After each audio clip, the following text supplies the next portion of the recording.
ሰላም ጤና ይስጥልኝ ወገኖች እንዴት ናችሁ? እኔ ሰላም ነኝ። ሰሞኑን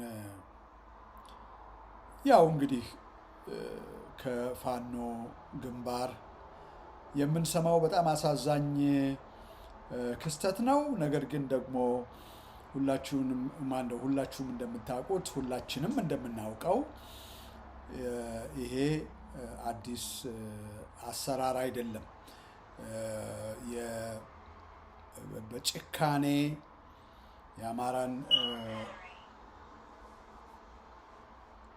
ሕዝብ ፋኖንም ቢሆን እድል ባገኙ ቁጥር አለመማር፣ ምንም ምህረት አያደርጉም። የአብይ አህመድ ሰራዊት ትህነግም ያው ለ27 ለ28 ዓመታት እንደዚሁ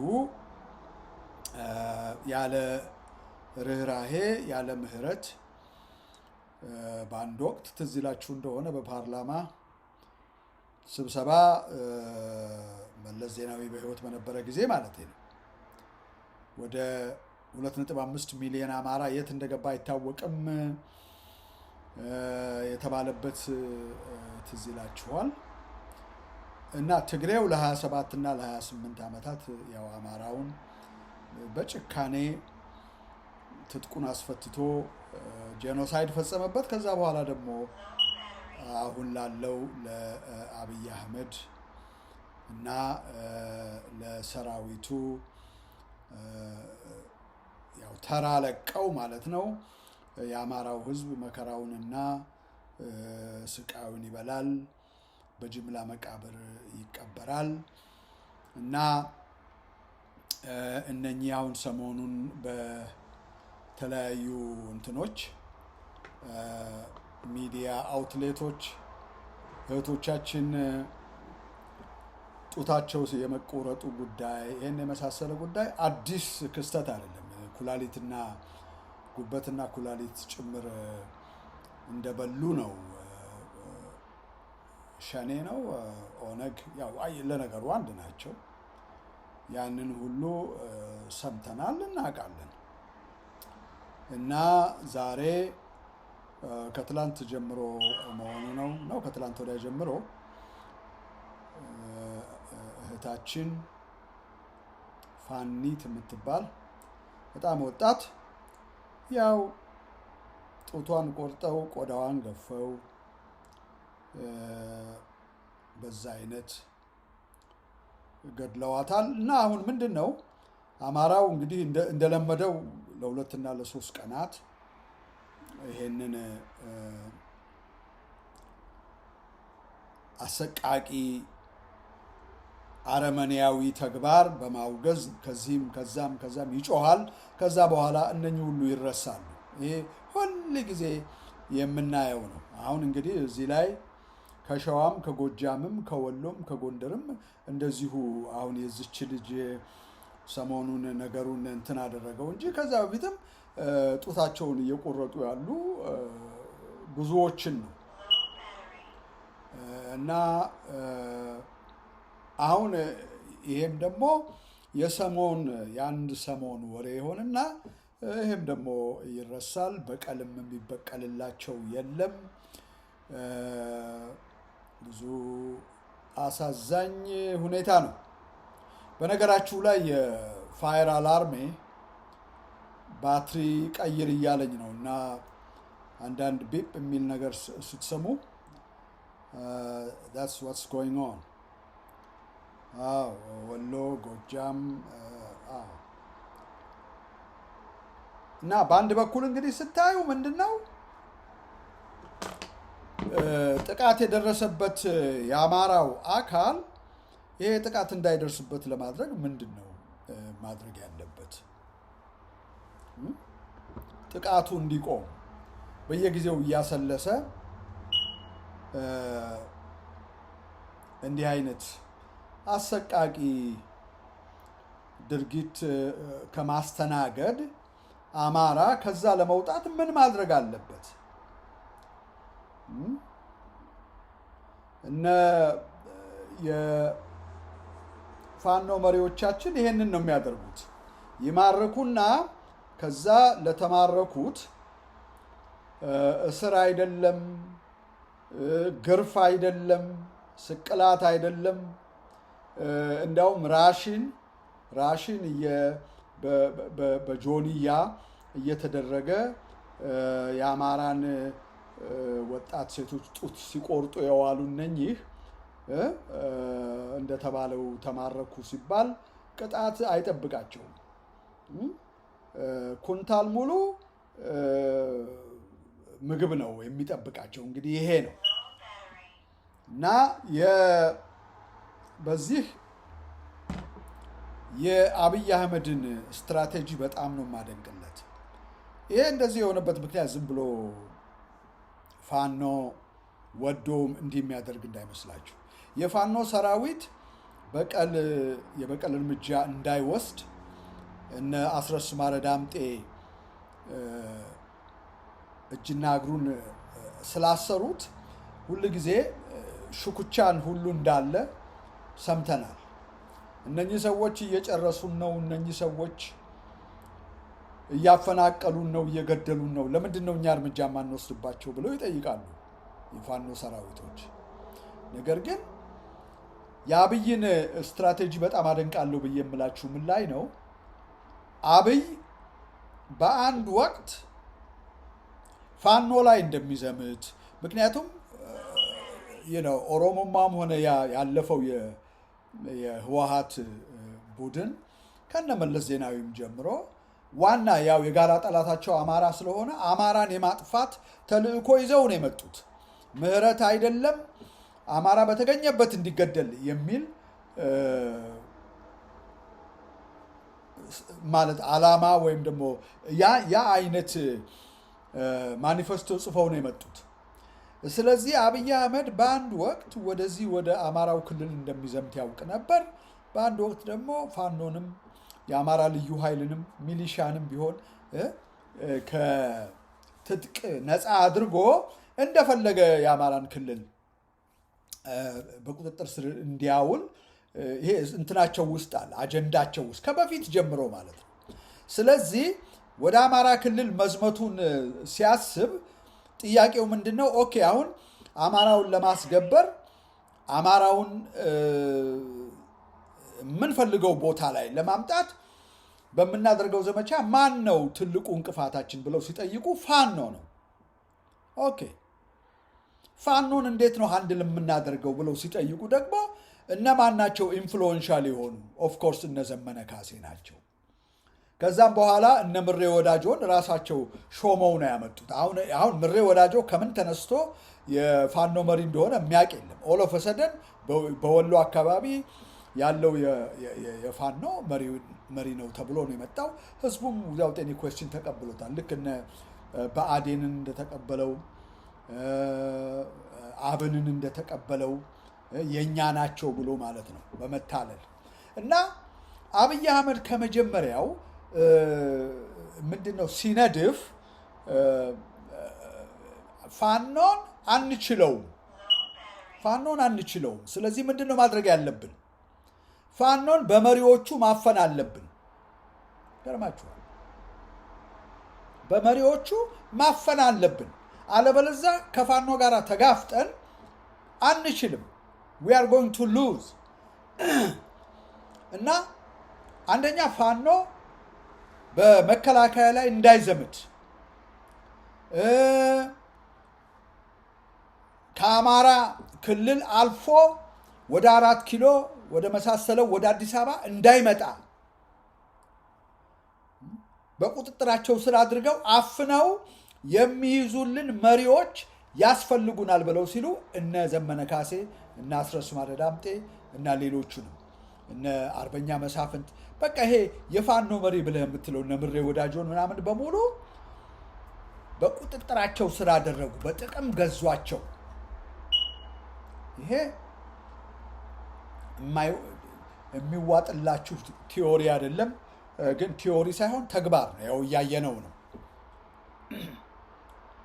ስለዚህ ፋኖን በዛ ሁኔታ ኮንትሮል ካደረግን የፋኖ መሪዎች አያችሁ ምንድን ነው መሰላችሁ 1 ሚሊየን የታጠቀ ጦረኛ በአንድ ጀነራል በሁለት ጀነራሎች ቁጥጥር ስር ነው። እነሱ ካሉት ውጪ አይወጣም። ወታደር ኮሎኔሎች ከሚሉት ውጪ አይወጣም። ጀነራሎቹ፣ መሪዎቹ፣ አዝማቾቹ ከሚሉት ውጪ አይወጣም። ለምን 1 ሚሊዮን አይሆንም? የእነሱን ትዕዛዝ ነው የሚጠብቀው። አያችሁ። ስለዚህ እነ አብይ በደንብ ያውቃል። የሰው ልጅ ጥቅመኛ ነው አለ ሲጽፍ። በጥቅሙ ግባበት፣ የሚፈልገውን ስጠው፣ ከዛ በኋላ ችግር የለም አለ። እውነትም እንደዛ ነው። አሁን የአብይ አህመድ ዘመቻ ወደ አማራ ክልል ሲመጣ አብይ አህመድ ያውቃል። ይሄን መከላከያ ብሎ የሚልካቸው የአማራን ህዝብ እንዲጨፈጭፉ የሚልካቸውን ፋኖ እንዳይጎዳቸው፣ ፋኖ እንዳይጨርሳቸው ለማድረግ እነ አስረስ ማረ ዳምጤ ተቀመጡ። እነ ዘመነ ካሴ፣ እነ ምሬ ወዳጁ እና በፊት ለፊትም እየመጡ ያው እንደሰማችኋቸው መከላከያ ላይ እኛ አንተኩስም እያሉ ነው የሚሉት። ከዛ ደግሞ ኦኬ ትግሬውን ትወጋላችሁ? ኖ ከትግሬውም ጋር አብረን ነው የምንሰራው ይለዋል። ዛሬ የምንሰማው ምንድን ነው? ፋኖ እና ሻቢያ ህወሓት ወይም ደግሞ ወያኔ ብለን የምንለው ስምምነት ላይ ደርሰዋል።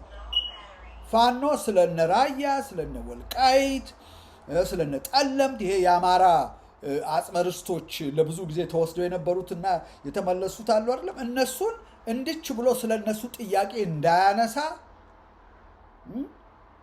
አስፈርመውታል። በምንድን ነው የማውቀው?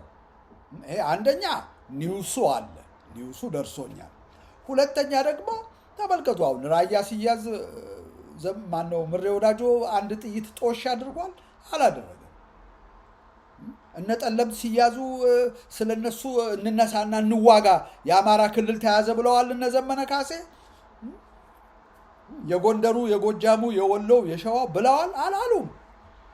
ልክ ባለቤት እንደሌላቸው ነበሩ እነኚህ ቦታ እነ ራያ። አሁን ዛሬ በራያ ውስጥ የሚንደላቀቀው ትግሬው ነው። እና ስምምነት ይሄ የሰሜኑ ምንድነው አንድነት ምናምን የሚባል አማራን ሲጫወቱበት፣ አማራ የራሱ ጉዳይ የለውም። አንዴ ትግሬን ደግፎ ኦሮሞን ይወጋል፣ አንዴ ኦሮሞን ደግፎ ትግሬን ይወጋል። መጫወቻ ነው አማራው። በቃ በራሱ አይቆምም። ይሄ ሪያሊቲና እውነት ነው። ልትሰሙት አትፈልጉም። የስ ያቁነጠንጣችኋል። ይሄው የት አለ? ሌትስ ሲ ከውጤት እኮ ነው መፎከር። ይሄን አሸነፍን፣ ይሄን አደረግን የሚል አጉል የሐሰት ፕሮፓጋንዳ መሬት ላይ ካለው ጋር አብሮ አይሄድም። ያን ጊዜ ፉርሽ ትሆናለህ። በየቀኑ አይደለም እንዴ ፋኖ ይሄን ያህል ማረከ፣ ይሄን ያህል አስመረቀ፣ ይሄን ያህል መሳሪያ ከአብይ አህመድ ሰራዊት ነው ማረከ፣ የአብይ አህመድ ሰራዊት ተበታትኗል ምናምን የሚል ወሬ ባለፈው ሁሉ አንብቤላቸዋለሁ። አዳምጣችሁታል? ለመሆኑ የት አለ? የሚያሸንፍ ወይም ያሸነፈ ሰራዊት ወደፊት ይገፋል ነው ወይስ ማሸነፍ የሚሉት ነገር ሌላ ትርጉም አለው? እኔ የማላውቀው ነገር ግን ውሸት ነው የሚመግቡ እነሱ የሚሰሩት የአማራ ህዝብ እንዳይንቀሳቀስ፣ ፋኖ እንዳይንቀሳቀስ። ዝም ብለህ እድሜህን ወራትና አመታትን ትቆጥራለህ። ይኸው 3 ዓመት አልፎ ወደ 4ኛ ዓመት እየመጣህ ነው። እንደውም አሁን ለይቶላቸው የፋኖ መሪዎች አፋብኃ ምናምን የሚሏቸው እንዳልኳችሁ ከትግሬ ጋር ገብተዋል። የአማራውን ጉዳይ እዚህ ጥለውት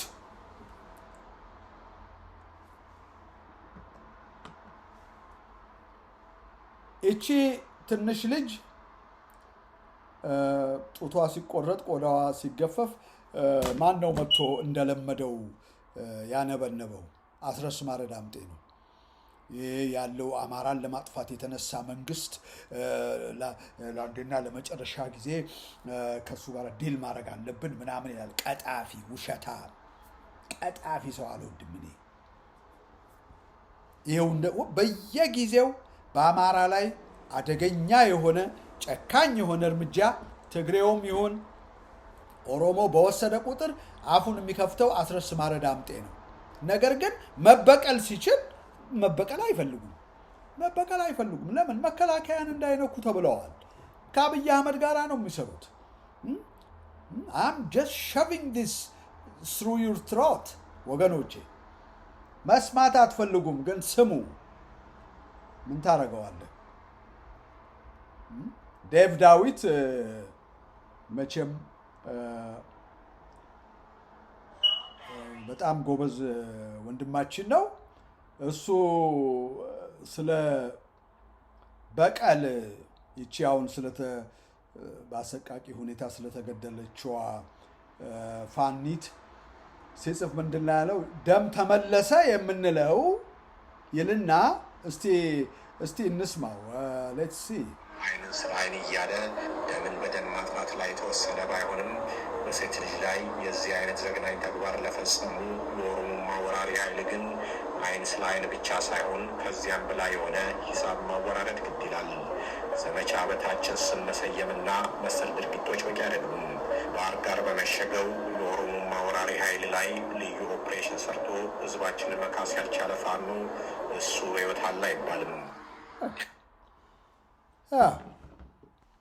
አንዳንድ አሉ እንደዚህ እቅጩን የሚናገሩ ጀግናዎች።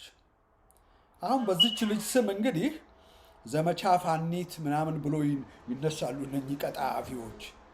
ዘመቻ የመቶ ተራሮች ዘመቻ፣ የከሌ ዘመቻ፣ የከሊት ዘመቻ ይባላል። ነገር ግን ባህር ዳርን እንኳን ከብልጽግና አላጠሩ። ባህር ዳርን አዲስ አበባ ምናምን እሱማ በህልምህም አታስበው። ባህር ዳርን እዛ ተኝቶ እነ ዘመነ ካሴ ጎጃም፣ ባህር ዳር ጎጃም አይደለም? I've never been there። እና ዴቭ ዳዊት ምንድን ነው የሚላቸው? በቀል ይሄን ያህል ጠመንጃ ማርከናል፣ ይሄን ምናምን ወይም ደግሞ በስሟ ዘመቻ ከሊት ምናምን በሚል ተበቀልን ብላችሁ እንዳትሉን፣ ደምን በደም መልሳችሁ ማየት እንፈልጋለን ነው የሚለው። ሳይንሱ ምንድን ነው ያላችሁኝ እንደሆነ አሁን አማራው ምንድን ነው ማድረግ ያለበት? ይሄ እንዲህ አይነት ነገር እንዳይደገምበት። ይሲ ፕሮብሌሙ ምንድን ነው መሰላችሁ? ይሄን ለፋኖ አመራሮች የአማራው ህይወት ምንም ቫልዩ አልሰጡትም። ስለ አማራ ምንም እያደረጉ አይደለም። ስለ አማራ ብለው ጫካ ገብቶ ሰንጋ እያረደ እየበላ እየፋፋ ነው ያለው። ማንም ስለ አማራ ምንም አልሆነም። ዶላሩን እየሰበሰበ ሰንጋውን እየበላ ቢራውን እየጠጣ በመንደር ለመንደር እያውደለደለ ነው ያለው የፋኖ አመራር። እንድች ብሎ በግል አካውንታቸው ያከማቹትን ሀብት ምን አድርገው ቢዝነስ እንደሚሰሩበት ቁጭ ብለው ያወራሉ እንጂ ስለ አንተ የሚሞቱ እንዳይመስል። አማራ ደግሞም እድለኞች ናቸው። አካውንተብል አድርጎ የሚይዛቸው ወይም የዳያስፖራም ሆነ በሀገር ውስጥ ያለ አማራ የለም እኮ። መጨፈር ነው በቃ ከነሱ ጋር። ምን አድርጋችኋል? ስንት ዓመት ሙሉ ባህር ዳርን እንኳን አታጠሩም ወይ ብሎ የሚጠይቅ ሰው የለም። እኛ we are going crazy።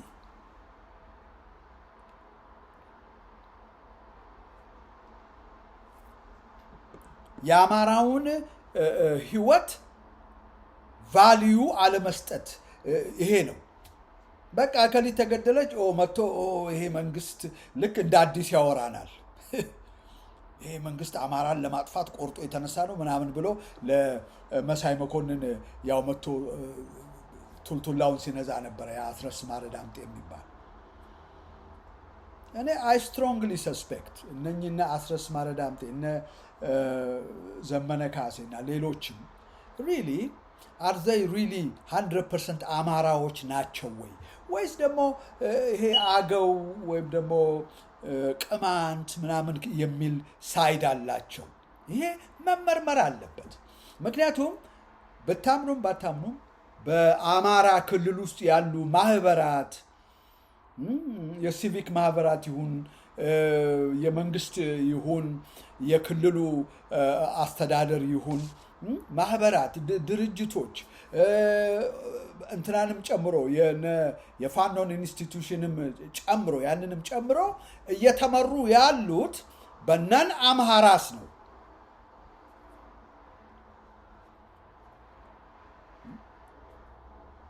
አማራ የክልሉንም ፕሬዝዳንት ሾሞ ያመጣልን ሁል ጊዜ 6 ጊዜ የለዋወጠው አይደለም አብይ አህመድ።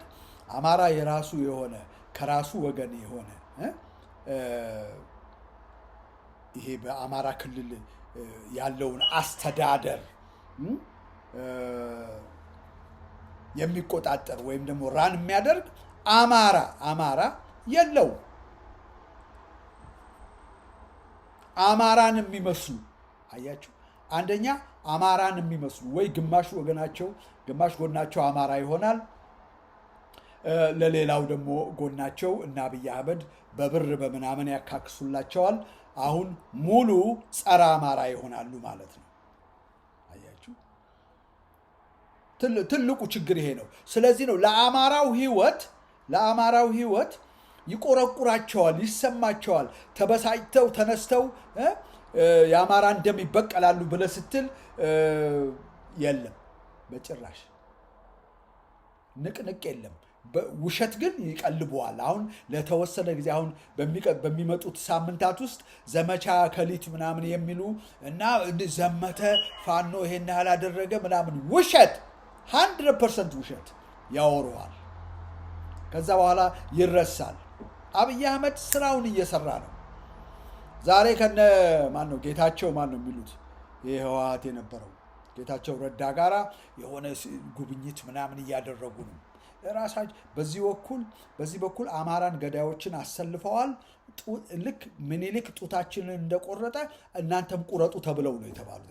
ኦፍኮርስ ምኒልክ የማንንም ጡት አልቆረጠም። ገብቷችኋል? አማራ ግን የሚበቀልለት ጀግና የለውም። አማራን አይፈሩትም። ለምንድን ነው? አማራ በግላጭ የተቀመጠ ምንም ከለላ የሌለው አማራን ያጠቃን እንደሆነ ይሄ ቡድን መጥቶ ያጠቃናል ብሎ የማይባልበት ሁኔታ ነው አሁን ያለው። እነ ዘመነ ካሴ ይሄ የፋኖ አመራሮች ከነምሬ ወዳጆ ምናምን ጨምሮ ከህወሓትና ከሻዕቢያ ጋራ ስምምነት አድርገዋል። የአማራን ርስቶች ጉዳይ እንዳያነሱ በዛ ተስማምተዋል።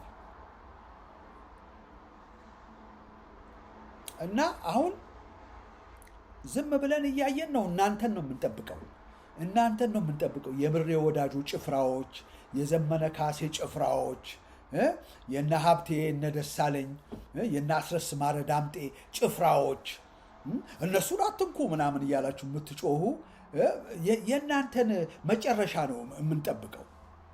መቼ ነቅታችሁ እንዴ ይሄ ነገር ምንድን ነው? we have been supporting you ግን ምንድን ነው እልፍ ማይል ጉዳይ ውስጥ እኮ ነው ያላችሁት። ምንድን ነው ጦርነቱ እልፍ ማይል? አማራ ህዝብ እኮ እያለቀ ነው።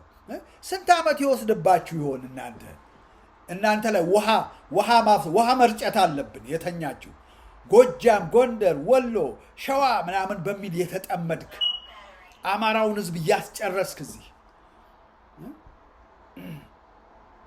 በእናንተ የተነሳ የአማራው ህዝብ አለቀ። አሁንም ዶላር ትቀልበዋለህ ለዚህ ለባንዳ ክምችት። ስለዚህ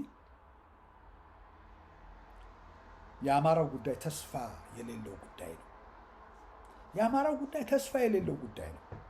አማራ ምናልባት ተስፋ የሚኖረው እነኚህን መዥገሮች እላዩ ላይ የፋኖ መሪነን ብለው ፋኖ እንዳይበቀል፣ ፋኖ እንዳይዋጋ፣ ህዝቡ እንዳይነሳ አፍነው የያዙት ውሸተኞች በፕሮፓጋንዳና በመግለጫ በወረቀት ላይ ቱልቱላቸውን እየነዙ አማራውን እያደነዘዙ ዶላሩን የሚዘርፉ እነኚህ አፋብኃ ምናምን የምትሏቸው እስክንድር ነጋም አንዱ ነው። አብረው ነው ያሉት።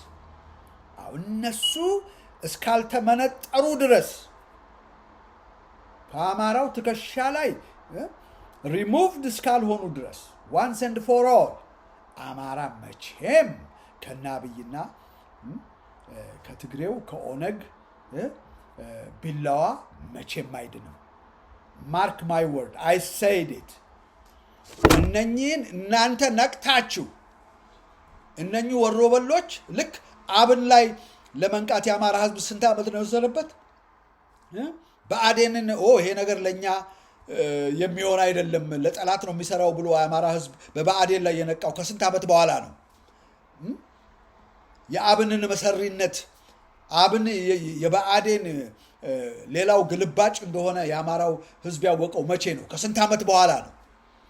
ስንቶች ሲናገሩ ቆይተው ኧረ አብንን አትናገሩ፣ ብአዴንን አትናገሩ የተባለባቸው ዘመናት። አሁን ደግሞ የፋኖ መሪዎችን እነኚህ ሰዎች አይረቡም፣ የተገዙ ናቸው፣ የአማራን ህዝብ አስጨረሱት፣ የአማራን ትግል ወደፊት የሚያስኬዱ አይደሉም እያልን ይሄው ስንል ስንት ዓመት ሆኖናል?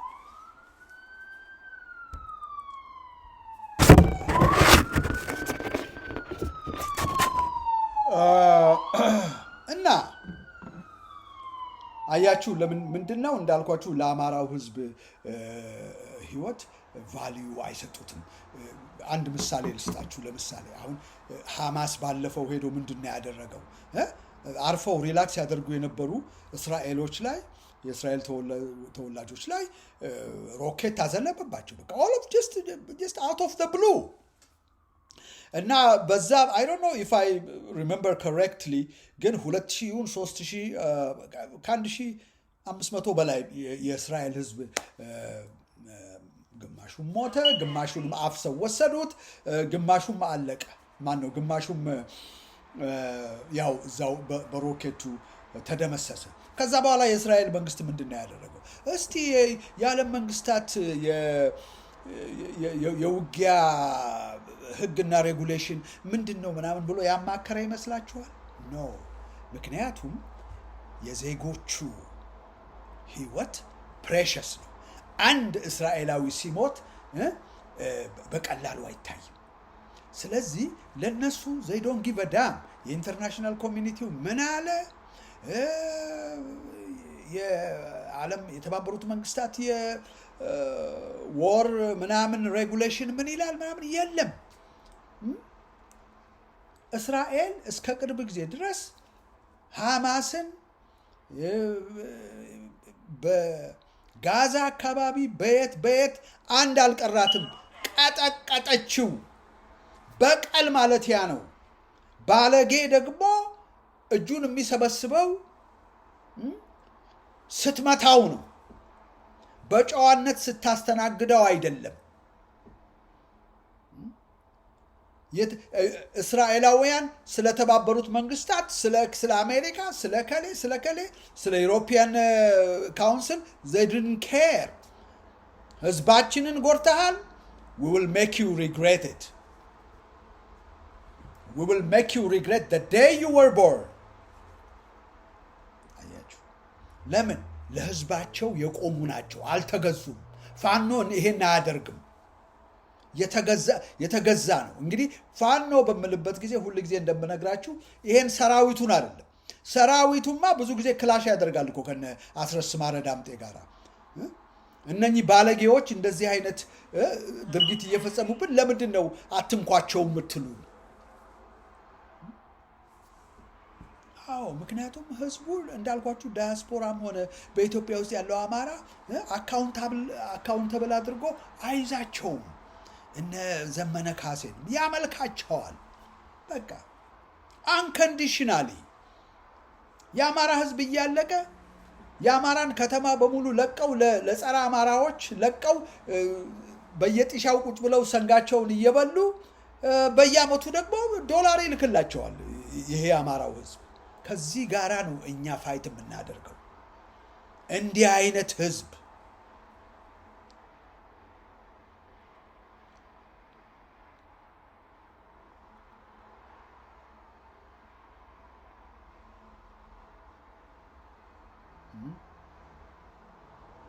እና ለአማራ ያለው መፍትሄ ምንድን ነው? አሁን እነኚህ እህቶቻችን ጡታቸው የተቆረጠ የተዋረዱ፣ እንዴት ያሳፍራል! እንዴት ያሳፍራል! አማራ ወንድ እንደሌለው፣ ተበቃይ እንደሌለው፣ እነኚህን ሰዎች እንዴት አድርገን ነው የምንቀጣው? ኦነግን ማለት አይደለም፣ የፋኖ መሪዎችን ነው ብለው እኔ ኦነግማ ስራውን እየሰራ ነው። የቆመለትን ዓላማ በደንብ አድርጎ ፕራክቲካሊ ኢምፕሊመንት እያደረገ ነው። የነደፈውን አማራን ለማጥፋት ብሏል። የስ ገና ደግሞ እንዲህ በቀላል የሚለቁ እንዳይመስልህ። አዎ እንዳልኳችሁ አማራ በዚህ ጊዜ አዳኞች ጠመንጃቸውን ያነጣጠሩባት ዳክዬ አለ አይደለም፣ እንደዛ ማለት ነው። እንደዛ ማለት ነው። እና ይህን ሰው መቼስ ሰምታችሁታል እርግጠኛ ነኝ።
ይህን ሰውዬ ሰምታችሁታል።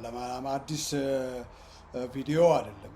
በሃርቫርድ ውስጥ ተማሪ ነኝ የሚል ሰው ነበረ። ከብዙ ዓመታት በፊት ነው ይህንን የቀዳው። ከዛ በኋላ ይሄውና የአማራ ሕዝብ እልቂት መቼም ጋብ ብሎ አያውቅም።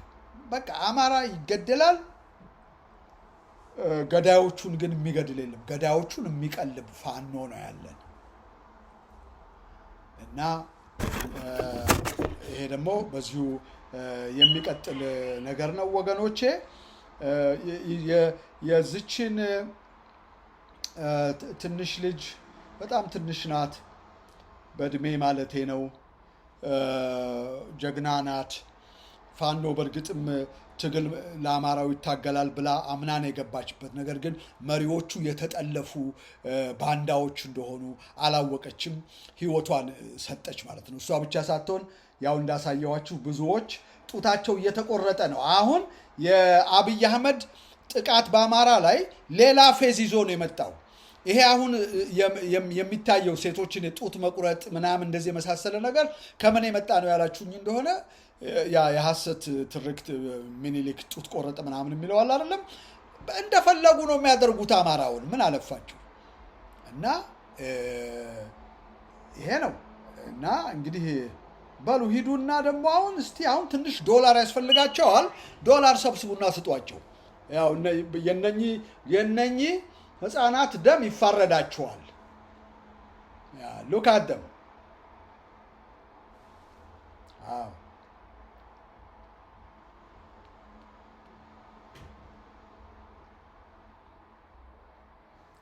እጁን ሰቅሎ ይሄዳል፣ ምግብ ያሳቅፈዋል። 40 እንደ መግረፍ። ይሄ ነው ያለው።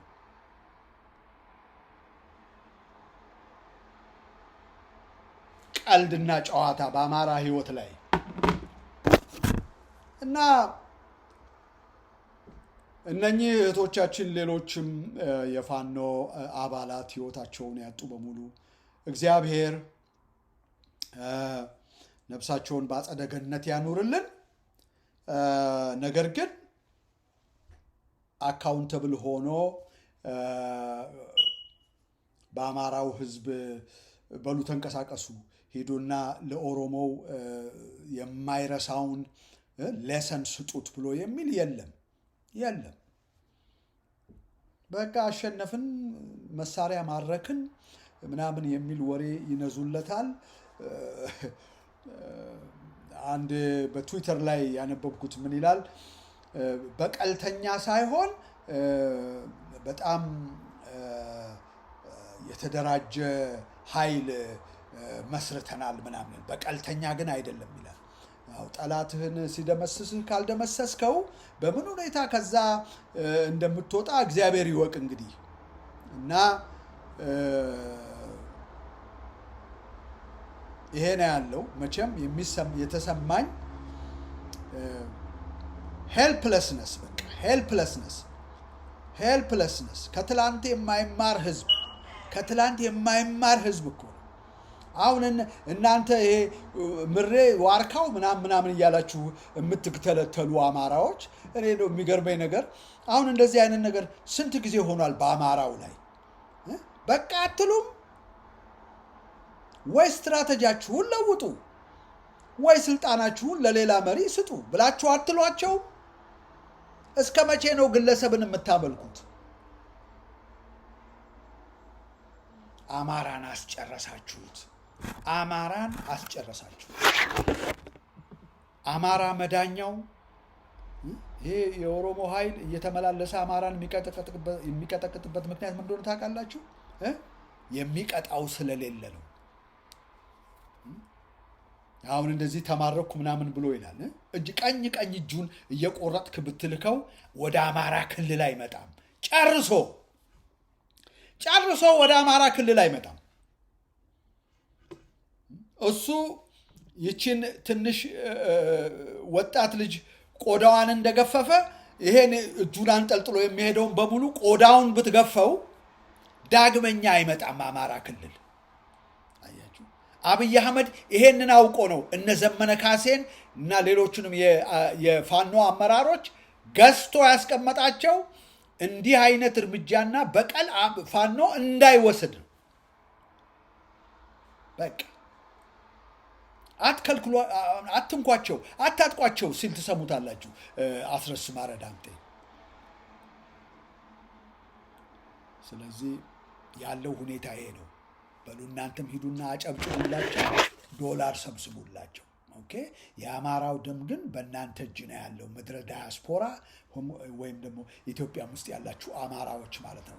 ይሄ ምሬ ዘመነ ምናምን ማነው የምትሉ የግለሰብ አምላኪዎች፣ የማይደክማችሁ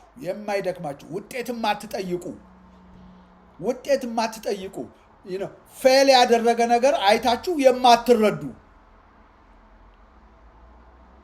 እና ያለው ይሄ ነው። ነፍሳቸውን ይማርልን። ሰላም ይግጠመን።